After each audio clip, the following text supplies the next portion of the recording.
Christmas in little over a week's time, I thought it would be very fitting to review the Christmas Chronicles 2 and a bit of 1 as well.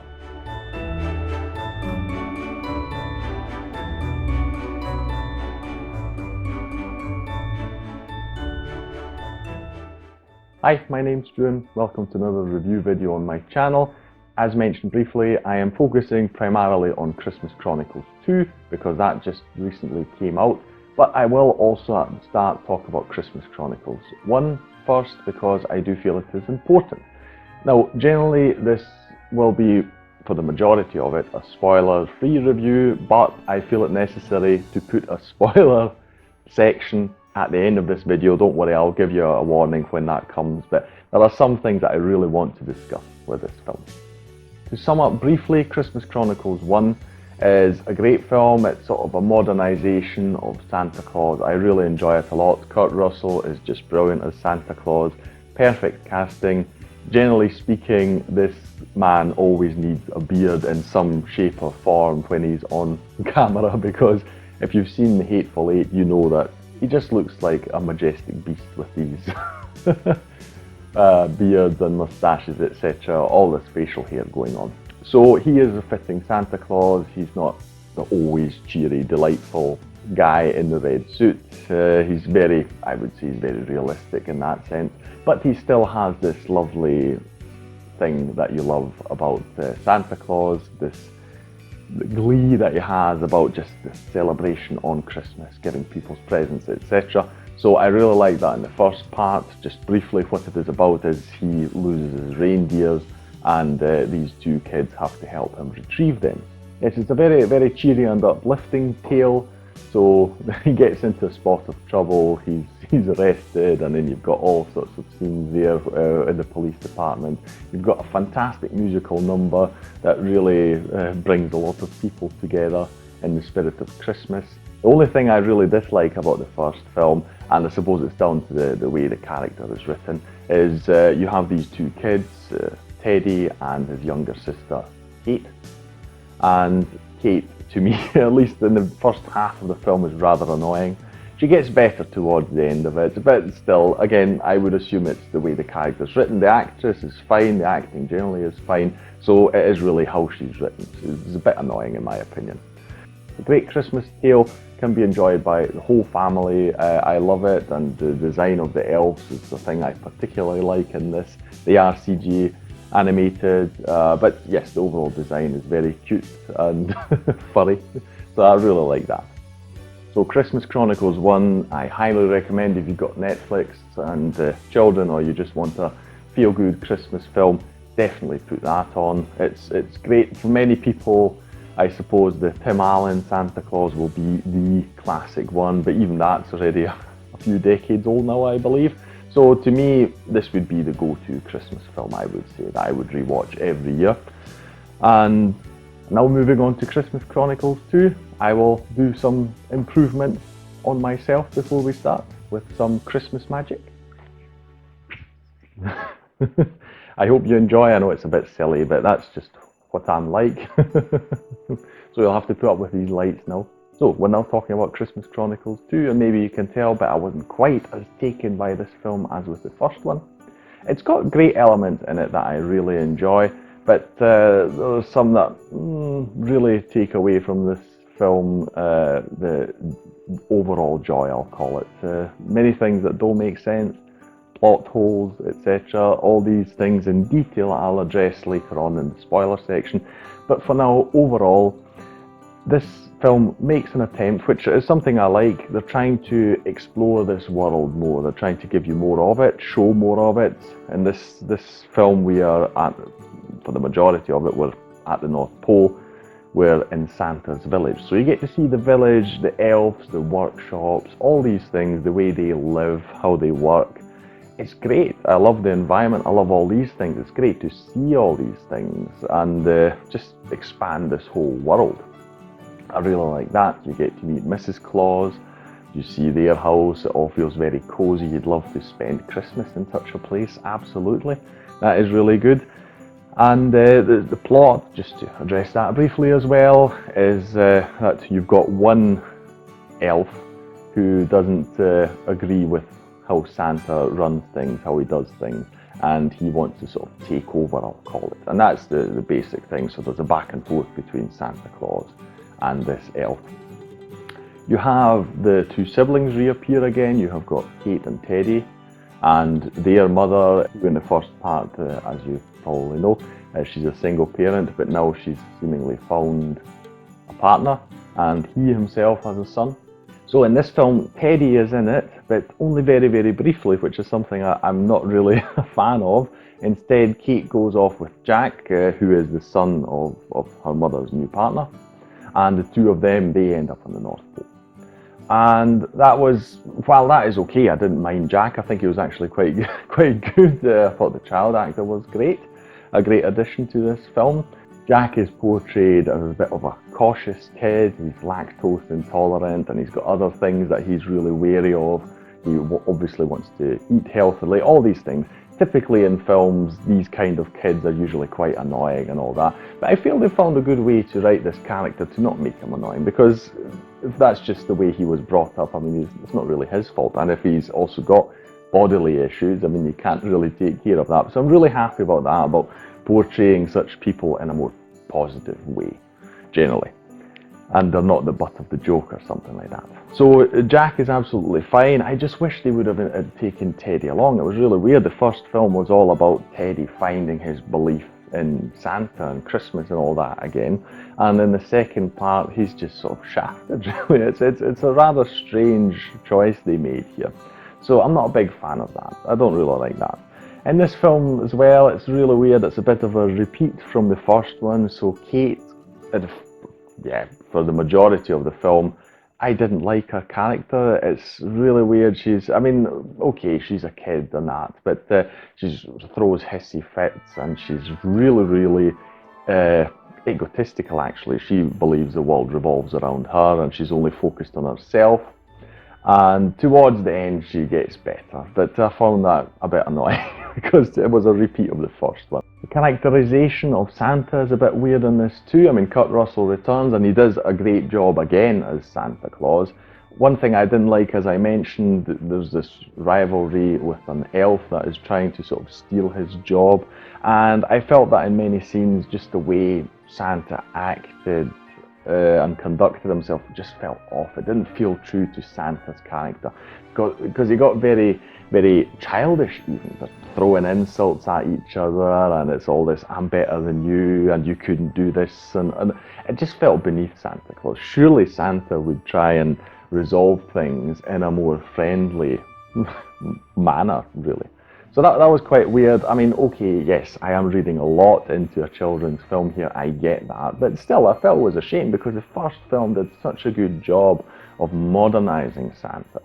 Another thing many people will remember from the first film is the musical number they do, and it, again, with the production, they seem to trying to take things further. At the same time, it's like they looked at the first film and went, okay, this is our formula, and the second film has to tick off certain boxes.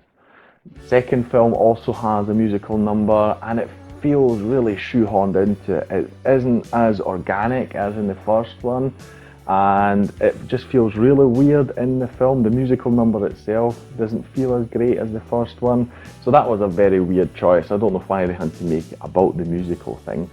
One thing I really love about this film is the CGI. So while it was already good in the first film, it seems that due to the popularity, they put a lot more money into this. At least that's what it looks like to me. The production values seem even higher, and the CGI is really incredible. I love the elves, as I mentioned before. They return in the second one. They've obviously got a more expansive world now, and they look phenomenal. I'd probably buy a plushie of them anytime. I would imagine so. I mean, with their little beards, and they look really, really cute. One thing I don't understand though is their obsession with chainsaws. In both films you get elves with chainsaws. It seems a bit very weird to put that in there, but okay. But probably the best CGI you have in the film is this cat. It's the Yule Cat that appears. It's massive, and its fur, to me, it looked very lifelike. So I was really impressed by what they did here. A lot of work has been done to really make this cat stand out. I love what they did. It looks so good. The reindeer as well. You have a lot of close-ups of them. They look phenomenal too. So I really must laud them for this. This is one of the best aspects of this film. Overall, the CGI and just the whole world expanding, that is the huge plus of this film. I really like that they were striving for this. I do hope that they will continue making these films because I do want to spend more time with the Santa Claus. Not necessarily too bothered about the kids, so I feel that maybe they should leave them, try and find something else to do, some other characters that they can put into these stories. But I feel that they should also try and not make it into a formulaic thing, so they don't have to stick to certain things. Still an enjoyable tale. I highly prefer the first one, so if you haven't seen either, I mean, generally speaking, you should see the first one if you want to see the second one, but the first one is what you should really focus on. As mentioned, I will be talking about spoilers, so you get your spoiler alert here. If you don't want the film spoiled for you, you should come back at a later point after you have seen it, because I will be telling you various things that could spoil the film for you. So I'll start with Teddy in the spoiler section because, again, he's really shafted in this film. He's only at the start and the end of the film, and I don't understand it. The first film, it was so focused on him and his dad and all these things. Christmas, he got his believer status back and all these things. And then the second film, he's just put to the side. Why he was in it at all, I'm not really sure. It was just a choice I cannot get behind. And it's really terrible in the end. At the end of the film, Kate comes back with Jack, and the first thing she does is she tells Teddy that she met their father in the past. And to me, that's one of the most horrible choices they made for this character. The first film was about his wish to see his dad again. And then that doesn't really happen, sort of. But in the second film, there's this time traveling sequence, and one of the kids actually gets to meet her dad again, and it's not him. And he just gets told by his sister about this and how great it was.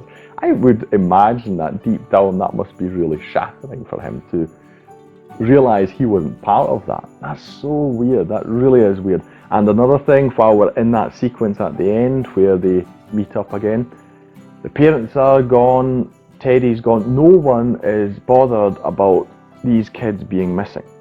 So if you remember at the start of the film, they all head off and Teddy's told to check in with these kids. Now I thought, because at one point in the film they explained that in the North Pole, or at the North Pole, time stands still. Which would have been a great way to solve this. They could have made it so that when Kate and Jack return, they just reappear at the exact moment they disappeared, because that would make sense. But no, obviously time has passed because the parents are back and Teddy is obviously not away. He's there at the beach, so he isn't away. What was it, snorkeling or something?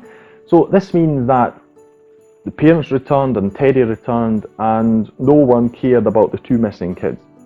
What? Makes no sense whatsoever. And generally speaking, holiday in the Caribbean or those kind of areas, sunny beaches, etc., not for me. This film did not make that appealing to me at all. And which parents would just go away for a night to visit some Mayan ruins when they've got kids aged 12 and 13, or I'm assuming, no, it's like Jack is even younger, he's about 10 I suppose. They wouldn't just leave their kids there. That seems so insane and unbelievable to me. Speaking of Kate and really strange things she says, you have the whole time travel sequence where they end up in the, what's it, 1990s, and Kate meets her younger father when he was a kid. That also so predictable. As soon as she started talking to us, oh, they're going to do the thing where it's her father. Generally, this time travel thing was not needed. Absolutely. It was just, again, just shoehorned into here because it's, oh, we need some connection with the father because that's what, oh, the first film was about, and that worked in the first film. So they just pull this time travel sequence out of their magic hat and plunge Santa and Kate into that time period. It fulfills no purpose whatsoever. Nothing. It does nothing for me. It's just pointless. It's, like I say, it's just for this. And she again does this thing where she tells somebody something really disturbing because she just flat out tells him that he's her dad and all these things, and embraces him, hugs him, and she's crying and all these things. And he just sort of brushes it off. But, you know, this must be a really, really disturbing thing for a kid to sort of witness and be told on that. Because, if you remember, at the start of the conversation, she tells him that she's lost her dad. So basically, she's given him a sort of time frame for his death. I mean, the whole thing, when you think about it, it's really not... Sorry. It's really, really strange. Really strange. And then, staying with the airport, what a dreary thing to put into this film. Why didn't they choose something else? They could have, just as an example, they could have gone to an orphanage or another similar place, and they could have decorated the place so that all the kids there, they get into the Christmas spirit and they get all joyful, etc. Why not? Would have been great, and it would have added more to this film. But again, I did enjoy the whole expansion of the world, the elves. I liked the rivalry, it's just they should have done it a bit differently. And it was, I liked all the tricks he got up to and all these things. That was all very creative. I enjoyed that a lot. I loved seeing the elves freak out completely. That was a lot of fun. Chainsaws again. But yeah, many things in this film just did not work at all. It was, yeah. Don't take my criticisms too harshly. It is quite nitpicky, and again, it's a children's film. It is very enjoyable. I do hope they make more, just that they don't repeat the same mistakes they made here and think about it a bit more, and please don't have it on a beach again. That was horrible. I really didn't enjoy that. Watch both of them. Let me know your thoughts down in the comments below. If you enjoyed this video, leave a like on it, share it around. I would really appreciate that. Let me know what your favourite Christmas films are in the comments below. Have you got any recommendations for me? What did you think about this one? Tell me all your thoughts. And obviously, with all the Christmas theme going on, etc., I do want to wish you a Merry Christmas. There's still one video to come out next week. That will be a drone video. With that, we will close the year. That will be really exciting. Look forward to that. I definitely am. If you want more videos of me, with me, by me, subscribe to the channel, and I'll see you in the next one. Take care.